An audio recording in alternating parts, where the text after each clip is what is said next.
अस्सलाम वालेकुम दोस्तों, क्या हाल है। उम्मीद है सारे ठीक ठाक हो। सो हसने खेडने हो, सो अपनी ज़िंदगी ने इस खूबसूरत जो वक्त ही हसने खेडने गुजारने हो। सो मेरा नाम है दोस्तों मोहम्मद सकलैन। तुम तकन लगी हो सकलैन ट्रैक्टर है जो कि यूट्यूब चैनल तो अज दोस्तों तुहाडे वास्ते लैके आया एक मैसी फरगूसन ट्रैक्टर 1973 मॉडल 135 गड्डी है कि जिसकी तुम खरीदना चाहो तो तुम मेरे नाल रबता कर सकते हो। बिल्कुल फ्री सर्विस तुहाडे वास्ते अवेलेबल है। 1 तोला रुपया जो खर्चा तुहाडा नहीं आवन लगा, ठीक है ना। तो एक गल मेरी जहन में रखनी है, कोई दलाली शलाली नहीं तुहाडी लगन लगी, बिल्कुल टोटल फ्री, ठीक है। मेरा काम है सिर्फ तुहानू गड्डी लोड़ के ते दसना कि गड्डी फलानी जगह ते फलाने महल्ले च फलाने अड्डे ते गड्डी खड़ी है, उत्थे जाके गलबात मालकां नाल करके गड्डी तुसीं खरीद लवो, ठीक है। डायरैक्ट गलबात तुसीं करनी है मालकां नाल, ठीक है। तो आज चलने फिलहाल गड्डी ना रिव्यू करने। तो जे अजे तक तुसें वीडियो कोई लाइक नहीं किया, वीडियो करो लाइक।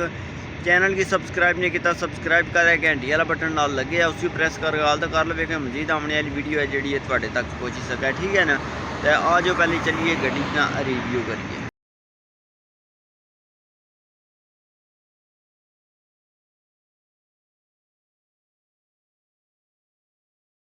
तकिए दोस्तों कैसी लगी है गड्डी, यकीन जानो सोहनी सुथरी साफ जी गड्डी है, मुनासिब प्राइस की गड्डी है। जे इसकी तुसीं खरीदना चाहो तो मेरे नाल तुसीं रबता कर सकते हो, ठीक है।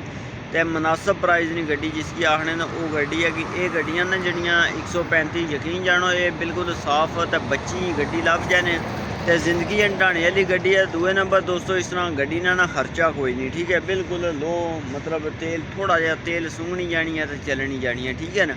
जिसकी खरीदना चाहो तो रबता कर सकते हो। रबता नंबर लिख लो 0349 88 86 116। गड्डी की लोकेशन है आज़ाद कश्मीर ने शहर कोटली। मजीद अगर लोकेशन तो देंगा रबता नंबर भी। रबता नंबर पर जाकर तुम मैसेज कर खड़काना, तारीख दसनी है, डिमांड दसनी है गड्डी की, तो मॉडल गड्डी ने दसना है। 2-3 चीज़ा दसनिया तो मैं जनाब वाला तुसें फौरन पहले रिप्लाई कर देंगा। जो गड्डी विकी हुई तो भी, तो जना विकी हुई तो भी। एक गल महसूस नहीं करना दोस्तों, गड्डियाँ घट लैके आना तो बंदे ज़्यादा होने हो, ठीक है ना। उसने वजह तो हूँ हर बंदे की फिर मैं जे आखा वाला मैं गड्डी लैके देंगा तो इस गल महसूस नहीं करना, ठीक है ना। ख्याल रखियो अपना। मिलने नेक्स्ट वीडियो जिसने थोड़ी वीडियो की लाइक कर चैनल की सबसक्राइब कर शेयर जरूर करियो। ख्याल रखे अपना। अल्लाह सुनने वाला है।